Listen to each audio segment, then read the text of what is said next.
যে ফ্যাসিস্ট সরকার ছিল বাংলাদেশ থেকে উৎখাত হয়েছে।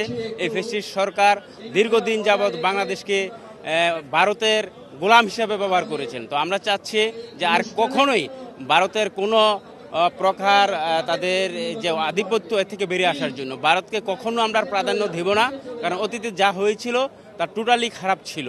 ইন্ডিয়া যে আমাদের সাথে প্রভুত্বমূলক আচরণ করতেছে এবং আমাদেরকে দাস বানাইছে এই হাসিনা, তার বিরুদ্ধে আমরা আর্মি অফিসার এবং আর্মির সমস্ত র্যাঙ্কের লোকজন আমরা এখানে হাজির হয়েছি ইন্ডিয়াকে দেখানোর জন্য, পুরো জাতিকে ঐক্যবদ্ধ করার জন্য এবং আগামীর বাংলাদেশকে সমৃদ্ধশালী করার জন্য। প্রাচীনকাল থেকে সম্পর্ক রয়েছে, এই সম্পর্ক থাকবে, কিন্তু তার মানে এই না যে শত্রুতা ভাবাপূর্ণ থাকবে। আমরা এটি চাই না। ওদের সরকার থাকবে, আমাদের সরকার থাকবে, রাষ্ট্র দুই রকম থাকবে, বাট আমাদের ব্যাপারে তাদের হস্তক্ষেপ করার কিছু নেই। সুতরাং আমরা সজাগ নাগরিক, আমরা প্রতিবাদ করছি এটার এবং তীব্র প্রতিবাদ করছি।